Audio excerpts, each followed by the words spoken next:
What if everything you think you know about women accused of heresy is just a fragment of a much darker truth, carefully shaped to hide what really happened to them? Imagine opening a history book and realizing that the most brutal details, the ones that could completely change how we understand the medieval world, were deliberately erased. This question is uncomfortable, but essential. Why were these women targeted with such intensity? And why did entire institutions commit so much effort to ensure their voices never survived? When we look back at ancient accusations of heresy, the official narratives seem almost too organized, too clean, too convenient. They portray these women as threats, as dangers to the social order, as shadows that needed to be contained. But when we begin peeling away the layers, the silence becomes louder than the written accounts. There are traces of fear, power, humiliation, and a system designed not just to condemn, but to destroy. Behind every accusation, there was a woman whose story was rewritten, manipulated, or buried. Not because she posed real danger, but because her existence contrariava normas that powerful men wanted to preserve. As we revisit these forgotten lives, the contradictions become impossible to ignore. How did ordinary women suddenly become symbols of chaos? How could midwives, healers, scholars, and even widows be transformed into heretics overnight? The answer is not in the acts they committed, but in the fear they provoked. Their knowledge, independence, or influence challenged structures built on obedience. When a woman stepped outside the lines, even discreetly, the system reacted with a ruthless efficiency that reveals more about the accusers than the accused. And this is where the truth begins to fracture the narrative we inherited. Because once we understand how these accusations were constructed, we also understand why the cruelty inflicted upon them had to be hidden. Records were edited, trials were manipulated, testimonies were coerced, and entire communities were encouraged to participate in the erasure. What remains today are fragments, clues, and whispers of stories, too disturbing for chroniclers to preserve in full. What you are about to uncover exposes not only the violence they endured, but the elaborate mechanisms that kept this violence hidden for centuries. Before we go deeper, I want to hear from you. Have you ever suspected that the official version of history might be hiding something far more disturbing? Your comment matters, because understanding this content together creates awareness about what was erased. Leave your thoughts, check if you are subscribed, and give a like so this discussion reaches more people who need to question these narratives. And as we follow these traces and unveil what was never meant to be known, a new layer of truth begins to surface, guiding us toward the next revelation that history tried so hard to keep buried. The image of the heretical woman did not emerge overnight. It was crafted slowly, intentionally, through centuries of fear, superstition, and institutional strategy. When we step back and observe how this figure was shaped, it becomes clear that the accusations were not random reactions to isolated behaviors. They were part of a broader system that needed an enemy, someone who could embody the anxieties of a society collapsing under its own contradictions. Women, particularly those who stood outside the expected roles, became the perfect canvas for these fears. The Church understood the power of narrative long before the modern world gave it a name. By framing dissenting women as heretics, as dangerous influences capable of destabilizing entire communities, the institution could maintain control while claiming moral superiority. The more mysterious a woman appeared, the more knowledge she possessed, the more independence she displayed, the easier it became to align her with forces described as threatening. Healers who used herbal remedies, widows who managed property, women who spoke too freely in public spaces, all were gradually pushed into a category that suggested risk, rebellion, or spiritual corruption.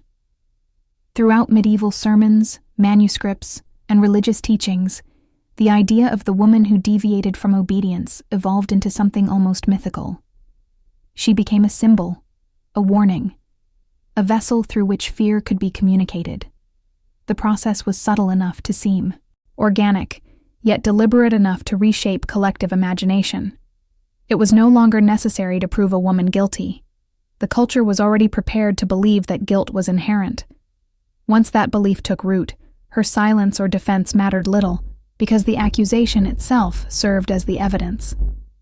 This construction of fear was reinforced through stories repeated in churches and public gatherings. These narratives often highlighted women as gateways to heresy, temptation, or disorder. The more these stories circulated, the more they justified the strict surveillance of female behavior. A woman who questioned authority could be framed as spiritually unstable. A woman who demonstrated knowledge outside the male-dominated structures could be described as suspicious. The rhetoric created an invisible cage, one that limited what women could be before society labeled them dangerous. As we look at how this mechanism operated, the parallels between accusation and control become impossible to ignore. The figure of the heretical woman became a tool that extended far beyond religion. It became a political weapon, a social boundary, a justification for intervention in private lives. The fear was not of her beliefs, but of her potential, her ability to think, influence, or resist. And once this image was firmly established, it provided the foundation for everything that came next, shaping the environment in which persecution could flourish with little resistance or questioning. Without breaking the flow, this reveals how deeply rooted these constructed fears were, and how they prepared the ground for what awaited the women who dared to exist outside the limits imposed on them, opening the path toward even more disturbing practices that were quietly normalized. When accusations of heresy were directed at women, the official records made the process appear orderly, almost judicial, as if every step followed a clear path of investigation and truth. But behind this polished facade existed a reality far more brutal, one that chroniclers intentionally softened or omitted. The persecution of these women did not begin with a trial. It began long before, in the shadows where suspicion was manufactured.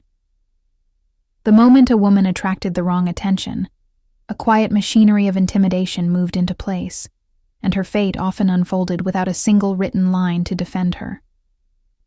The first stage of persecution relied on informal inquiries disguised as moral concern. Neighbors were questioned about her habits, her nighttime movements, the people she received in her home, or the remedies she offered to others. These inquiries were not neutral. They were crafted to extract fear, exaggeration, or resentment. A single whispered comment could become a building block for an accusation that seemed legitimate on paper, but was born from personal rivalries, jealousy, or frustration. Women who were independent or respected for their knowledge became prime targets because their existence alone challenged expectations. As this informal surveillance intensified, the next steps unfolded in private spaces where no witnesses existed. Clerics, local authorities, or influential men could summon a woman under the pretext of offering guidance, but the real purpose was to pressure her into confessing behaviors she never committed. These encounters were rarely documented, yet they played a critical role in shaping the accusations that would appear later in official records. Many women were threatened with social isolation, spiritual condemnation, or physical punishment if they refused to comply. By the time the formal accusation was written, the script had already been rehearsed through intimidation. Another method hidden by chroniclers was the strategic manipulation of testimony. Authorities often selected witnesses whose words aligned with the desired outcome. Testimonies could be recorded selectively, omitting anything that contradicted the narrative being constructed. In some cases, women were confronted with statements attributed to them that they never made, forcing them into a defensive position that reinforced the image of guilt. The written records we have today present these testimonies as unquestionable truth, yet they were shaped by hands that understood the power of omission. Material evidence was rarely necessary. Instead, symbolic objects were seized from a woman's home and reinterpreted through a lens of suspicion. A jar of herbs could be labeled as a tool of heretical practice. A book she inherited could be described as forbidden knowledge. Even ordinary household items became proof when placed in a context designed to incriminate. Chroniclers described these objects as signs of deviance, but they never questioned the intent behind the interpretation, revealing how the system relied on transforming everyday life into a narrative of danger. As these hidden methods accumulated, the persecution gained an air of inevitability. The woman was trapped in a process that had been crafted long before she ever spoke in her own defense. And the more we expose these concealed mechanisms, the clearer it becomes that what was presented as justice was, in truth, a carefully orchestrated path toward a predetermined end, leading directly into the even darker stages that awaited those who were accused. Long before a woman ever faced a tribunal, a silent violence had already begun shaping her destiny. This stage of persecution operated outside the official scripts, in spaces where no chronicler bothered to write what he witnessed, or perhaps chose not to.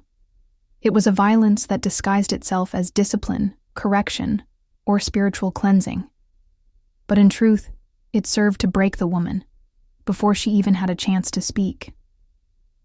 Many of these acts were never described openly because they exposed the cruelty of the very institutions that claim to act in the name of virtue. Yet beneath the layers of caution and omission, the traces remain. When a woman was targeted, the first form of violence was isolation.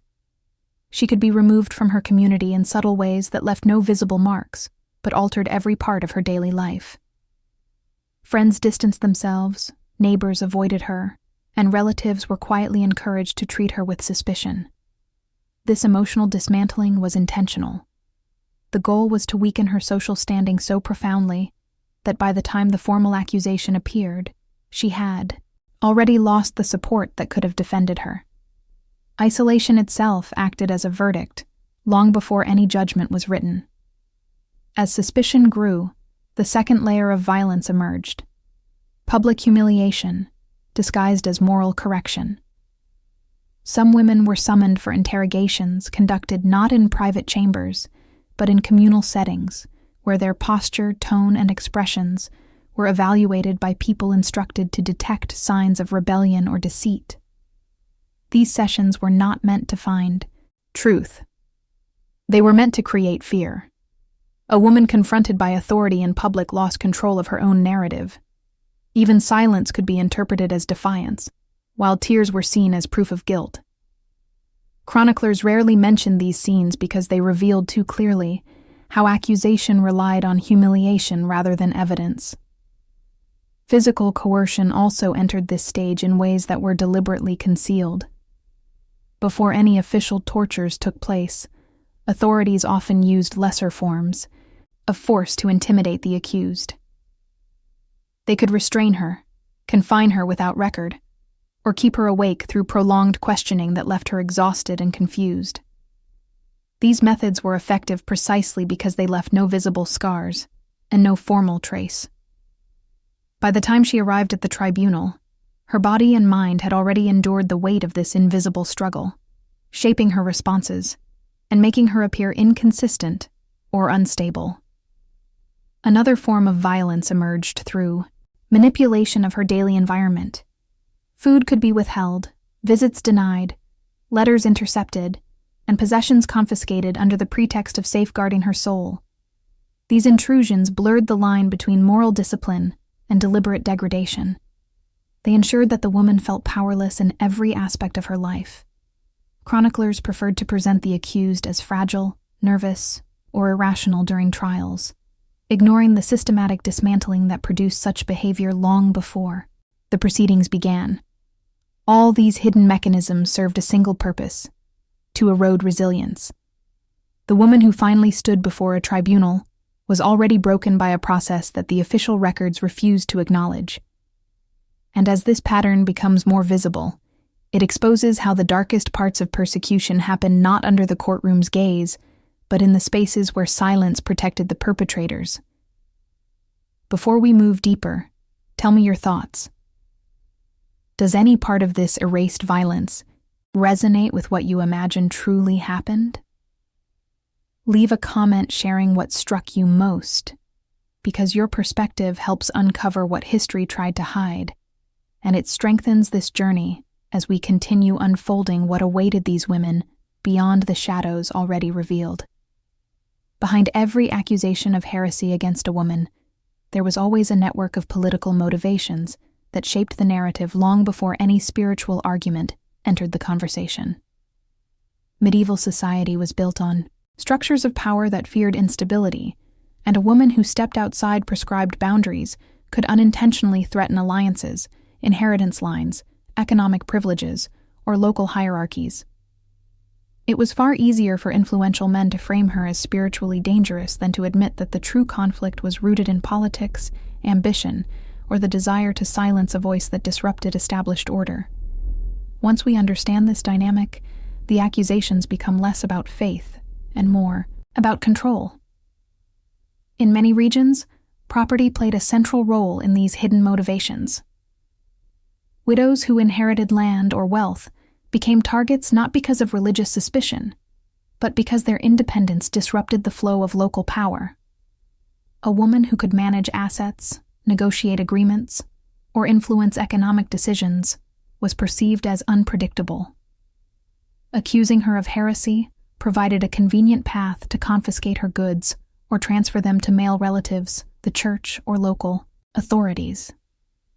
The trial offered a legal mask for what was essentially a political redistribution of resources. The same dynamic applied to women who held knowledge or influence within their communities. Midwives, healers, and educators posed a unique challenge to the structures that sought to centralize authority. Their ability to guide, comfort, or lead others created informal power networks outside the church's control. Accusing them of heresy dissolved these networks instantly. Their removal reasserted the dominance of male-dominated institutions and ensured that spiritual and social authority remained aligned with political interests. Chroniclers later softened these cases into moral lessons, avoiding any mention of the power struggles underlying them. Political alliances also shaped accusations in more subtle ways. During times of social unrest, leaders often looked for scapegoats who could absorb collective anxieties. Women on the margins of society became the easiest targets, because their voices carried the least protection. Accusations served as symbolic gestures to reassure the population that authorities were acting decisively. By converting political instability into a moral crisis focused on female behavior, officials redirected public attention away from their own failures and weaknesses. The more dramatic the accusation, the more effectively it masked internal turmoil. Even personal disputes were woven into these political strategies. A woman who challenged local leaders, refused an unwanted marriage, or protected her autonomy could become entangled in accusations that escalated far beyond the original conflict. Political motives often merged with private grievances, creating accusations that blended official authority with personal vendettas. These situations rarely appeared in official records, but the patterns are undeniable. Whenever a woman threatened established expectations, the machinery of accusation turned with alarming precision. As we uncover these political layers, the image of the heretical woman takes on a new dimension. She was not simply a misunderstood figure caught in superstition, but a strategic target chosen to reinforce the power of those who feared losing influence. This perspective reveals how deeply intertwined politics and persecution were, shaping the conditions that made the next stages of her suffering not only possible, but inevitable. As hidden intentions continued to direct the narrative that awaited her, the brutality inflicted on women accused of heresy was far more extensive than the sparse records suggest. Chroniclers wrote as if torture were a rare and carefully regulated procedure, used only when absolutely necessary. But the reality hidden between the lines tells a very different story. Torture was neither exceptional nor controlled. It was a routine extension of interrogation, a method used not to uncover truth, but to shape it. And when the victims were women, the cruelty took on forms so disturbing that many scribes chose to omit the details entirely. What remains today are hints, gaps, and contradictions that reveal the magnitude of what was deliberately concealed. Women were subjected to techniques that exploited their physical vulnerability. The body of a woman was seen as a space where punishment could be inflicted without raising public outrage, as long as it occurred behind closed doors. This allowed interrogators to use methods that left minimal visible marks, ensuring that the final documents portrayed confessions as voluntary or spiritually inspired. Sleep deprivation, forced kneeling on sharp stones, and prolonged exposure to cold were employed with precision. These techniques exhausted the body and destabilized the mind, making resistance nearly impossible. Sexualized torture, though almost never recorded explicitly, appears in scattered testimonies and external accounts from observers horrified by what they witnessed. Women could be stripped, exposed, or violated under the justification of searching for physical marks of heresy. These so-called examinations were not medical procedures. They were strategic humiliations meant to break identity, dignity, and emotional stability. Chroniclers avoided describing these acts, not because they were unknown, but because documenting them would expose the cruelty of institutions that claimed divine authority. Another overlooked form of torture relied on psychological collapse. Interrogators threatened women with the suffering of their children, the destruction of their homes, or the shaming of their families. They manipulated fears unique to women in medieval societies, where reputation and honor could determine survival. The anguish of these threats often led women to confess to crimes they did not commit, simply to protect those they loved. Official documents present these confessions as evidence of guilt, never revealing the terror that produced them. The ritualization of torture added another layer of manipulation. Interrogators often framed their actions as spiritual correction, claiming that pain purified the soul or prevented eternal damnation. This distorted logic forced women into a mental conflict where resisting torture was portrayed as resisting salvation itself. When a woman finally broke under pressure, her confession was described as a sign of repentance rather than an outcome of calculated abuse. Scribes recorded the moment of confession with pious language, masking the violence that shaped every word she uttered. As these methods accumulated, they worked together to create a narrative that felt irrefutable. The woman's exhaustion, physical deterioration, and forced admissions aligned perfectly with the image authorities wanted to construct: a repentant heretic who had finally revealed her true nature. Yet beneath that illusion lies the truth of a process designed to ensure a single outcome.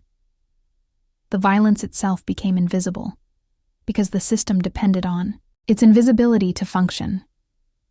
When we acknowledge these silenced forms of torture, the official records lose their aura of legitimacy. They become artifacts of manipulation rather than reflections of justice. And as we move forward, this understanding exposes why the next stages of persecution were able to unfold with such devastating certainty, shaped entirely by a narrative crafted long before the final verdict was ever declared. For many women accused of heresy, the true offense was not a forbidden belief or a ritual whispered in secret. It was the courage to speak, to question, to resist the roles imposed upon them. In a world where authority depended on silence and obedience, a woman who dared to articulate her own truth became a threat impossible to ignore. The system responded not by debating her words, but by transforming those words into evidence of rebellion. Truth itself turned into a form of defiance, and defiance was punished with a severity that history tried to soften or erase. Some of these women were educated, capable of interpreting religious texts or engaging in philosophical debate. Their knowledge was perceived not as a gift, but as an intrusion into spaces reserved for men. Once a woman demonstrated intellectual independence, her very presence unsettled the structures that upheld authority. Interrogators watched her closely, waiting for a statement that could be twisted into an admission of spiritual deviation. A single question voiced at the wrong moment could be reshaped into a declaration against divine doctrine. Truth, once spoken by a woman, lost its innocence, and became an accusation waiting to be weaponized. Other women had no formal education but possessed something equally dangerous: influence. They were community leaders, healers, counselors, or protectors of local traditions. People trusted them, confided in them, and sought them in moments of vulnerability. This quiet power challenged the hierarchy that demanded all answers flow through official channels. Authorities viewed such influence as a rival structure, and labeling these women as heretics provided a swift and effective way to dismantle their authority. By criminalizing their wisdom, institutions reclaimed the ground they felt slipping away. Even simple acts of autonomy could be interpreted as subversion. A woman who refused an arranged marriage, who chose not to remarry after widowhood, or who defended her property could be accused of resisting divine order. The system was designed so that female independence automatically suggested moral corruption. Once suspicion took shape, every action, every gesture, every silence became fuel for a narrative that portrayed these women as enemies of the spiritual and social world. What they said mattered far less than how their words could be rearranged to support a predetermined story. Confession, once extracted through pressure or fear, served as the final twist in transforming truth into crime. A woman who insisted on her innocence was accused of pride. A woman who expressed confusion was accused of hiding her true beliefs. A woman who broke under interrogation was described as revealing her real nature. No path offered safety. The system allowed truth only when it reinforced authority, and any version of reality presented by the accused was automatically rejected. Chroniclers later described these women as misguided or unstable, never acknowledging that their so-called instability was created by the same forces that destroyed their possibility of being heard. This transformation of truth into guilt served more than punitive purposes. It reinforced the message that resistance was dangerous, that questioning authority could unravel a life with frightening speed. Women learned to silence themselves, not because they lacked ideas, but because they understood the cost of expressing them. The system depended on this fear, using a few public examples to keep countless other voices subdued. As we get closer to the heart of these stories, it becomes impossible not to reflect on how many voices were erased simply because they carried truths that threatened power. And that reflection raises an essential question for us today. Tell me, what part of this silencing strikes you the most? Leave a comment sharing your thoughts, your feelings, or your interpretation. Your voice helps illuminate what theirs were forced to hide, and together, we uncover what history tried so hard to keep buried in the shadows. While official documents describe trials as solemn procedures guided by religious duty, the truth behind these proceedings was far more clandestine and manipulative. Women accused of heresy were often judged in spaces that blurred the line between legality and secrecy, places where rules shifted depending on the outcome authorities wanted to produce. The courtroom was not a stage for truth, but a controlled environment where every detail worked against the accused. What remains today are fragments so carefully edited that only by examining the silences between them do we uncover the reality of these hidden trials. Many proceedings began without formal announcements, denying women the right to prepare or understand the accusations against them. They were summoned abruptly, sometimes in the dead of night, taken to chambers where only select officials were allowed. In these narrow rooms, the atmosphere itself was designed to intimidate. The lack of witnesses, the absence of advocates, and the unpredictability of each questioning created a psychological pressure that left the accused disoriented before the trial even began. Authorities presented these encounters as routine hearings, but they functioned as rehearsals for guilt. The composition of the tribunals revealed another layer of manipulation. Judges were chosen not for fairness but for loyalty, ensuring a unified perspective regardless of the evidence presented. Many had already reviewed the accusations beforehand, forming opinions long before hearing the woman's defense. When she spoke, Her words were filtered through a panel unwilling to consider her innocence. Each statement she made was transcribed selectively, shaped into narratives that aligned with the expectations of those in power. What she intended to say rarely matched what would later appear in the written record. Documents also show inconsistencies in the testimonies used against these women. Witnesses were often individuals who benefited from the accusation or feared repercussions if they remained silent.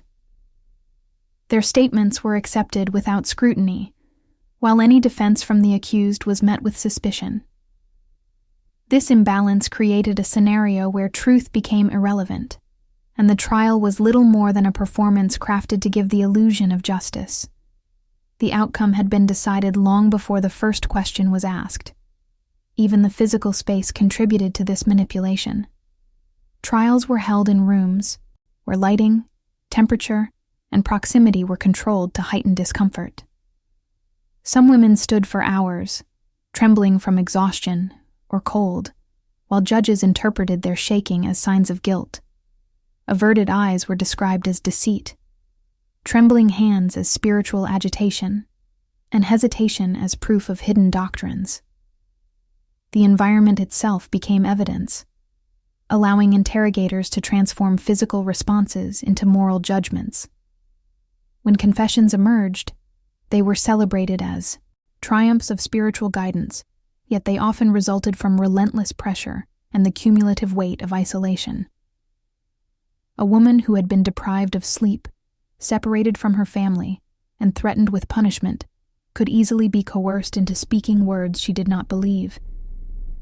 These confessions were recorded as proof of heresy, providing the justification for harsher measures. But what the documents do not reveal is the slow destruction that produced them. The secrecy surrounding these trials ensured that the public saw only the final verdict, never the machinery that engineered it. Once the judgment was announced, the woman's guilt appeared irrefutable, because nobody outside the chamber had witnessed the manipulation that led to it.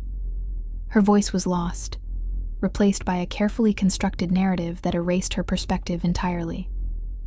Understanding these concealed trials exposes the deeper truth behind persecution. It was not the accused who shaped their fate, but a system that operated with precision, silence, and intent. And as we continue to uncover the layers built around these women, we approach the moment where the consequences of these secret proceedings emerge with devastating clarity, revealing what society demanded from those it chose to condemn. The consequences faced by women accused of heresy extended far beyond the trial itself. Punishment was not limited to a verdict. It became a lifelong sentence designed to erase identity, disrupt communities, and serve as a warning to anyone who dared to challenge established norms. Medieval society used these cases not merely to discipline individuals, but to reinforce a system where female autonomy was perceived as a destabilizing force. The price of rebellion was calculated carefully, ensuring that the consequences spread across families, villages, and future generations. For many women, social death came long before any physical punishment. Once suspicion took hold, their reputations collapsed instantly. Friends distanced themselves, fearing association could invite scrutiny.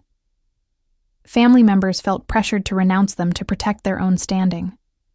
Even if a woman survived the formal proceedings, she returned to a community trained to view her as tainted. This silent exile stripped her of relationships, support, and dignity. Chroniclers rarely documented this aftermath, focusing instead on the trial's outcome. Yet the damage inflicted through social erasure was often the most devastating. Economic punishment intensified the impact of these accusations. Authorities frequently seized property, livestock, tools, or any item that could sustain a woman's independence. Under the guise of protecting the community from her supposed influence, her assets were redistributed to male relatives, the church, or local officials. This stripped her of the means to rebuild her life. A woman without property had few options, especially in a society where economic survival depended heavily on land and household stability. Even those acquitted faced poverty so severe that survival itself became uncertain. The threats extended beyond the accused woman to anyone connected to her. Families could be shunned, children removed, and marriages annulled. The stigma attached to heresy lingered long after the trial, marking entire bloodlines as suspect. Communities used this fear to maintain obedience and discourage dissent among younger women who witnessed the consequences. The message was unmistakable. Even proximity to disobedience could destroy a life. This intergenerational impact ensured that the control exerted through a single accusation reverberated long after the woman's voice had been silenced. Physical punishment, when imposed, served as both spectacle and warning. Public penance rituals forced women to walk through villages in garments designed to shame them. Whipping, branding, or confinement in harsh conditions followed. Chroniclers preferred to describe these acts with sanitized phrasing, portraying them as moral correction rather than cruelty. Yet the reality was unmistakable. These punishments aimed to break spirit and body alike. Each act reinforced the notion that female defiance required not just suppression, but complete erasure of autonomy. Even after completing their sentences, many women found themselves living on the margins, monitored by authorities who viewed them as permanent risks. They could be summoned at any time, questioned, or forced into additional humiliating rituals. Their existence became a cycle of surveillance, where any misstep could reignite accusations. Life after persecution was not freedom, but a suspended state of fear, shaped by the knowledge that redemption was almost never granted to a woman who had challenged power. Understanding this price of rebellion reveals the deeper intention behind persecution. It was not simply about silencing one woman.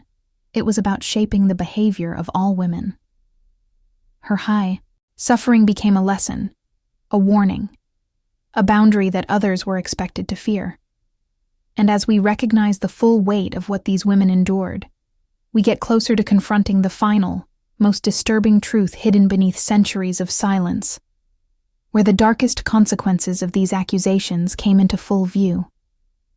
The culmination of centuries of hidden persecution reveals a pattern that is both shocking and instructive. Women accused of heresy were never just accused. They were made examples. Every step, from the secret interrogations to manipulated trials, from invisible tortures to public punishments, was orchestrated to maintain a rigid social order.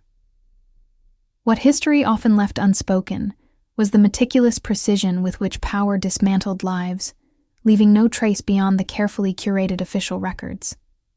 These women were erased from the visible record, yet their existence, resistance, and suffering persisted beneath the surface, waiting to be uncovered.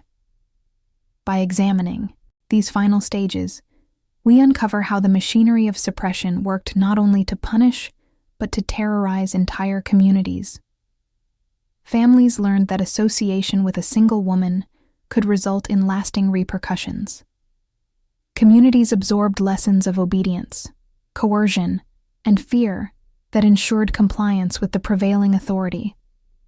Every arrest, every confession, every punishment was a message. Step out of line, and the consequences would ripple far beyond your own life. And these lessons were so effective because they operated silently, invisibly, through fear and social pressure, rather than overt confrontation. The deeper tragedy is not only in the immediate suffering, but in the stories that were lost. Chronicles sanitized events, erasing names, disguising acts, and reframing narratives to suit the powers that wrote them. What remains today are fragments, hints, and faint traces that challenge us to reconstruct the reality. Archaeological evidence, scattered testimonies, and overlooked manuscripts offer glimpses into the full scope of oppression. Every detail we recover paints a picture of a systematic effort to control, punish, and silence women across generations. Yet amid this darkness, we find resilience. Some women survived, adapted, and even found ways to preserve knowledge and faith in secret. Their courage, often unrecorded, left subtle marks on communities and objects, reminding future generations that even under the harshest conditions, defiance was possible. These hidden acts of resistance reveal that while power can erase, it cannot fully obliterate human agency, memory, or spirit. History may have intended for these voices to vanish, but careful study brings them back into light, allowing us to bear witness to what was once concealed. If you've stayed with this story to the end, you've witnessed the extraordinary lengths to which institutions went to silence women, and the remarkable resilience these women showed in return. Now I want to hear from you. Leave a comment saying, "This message was for me," if this story struck you, and share your thoughts on what resonates most. Make sure you're subscribed so you can continue uncovering hidden truths like this, and give a like to support bringing these forgotten histories to light. There's a video here beside this one that complements everything you've just learned. Click and continue with me. It will take you even deeper into the realities history tried to conceal, revealing patterns of power and resistance that shaped centuries.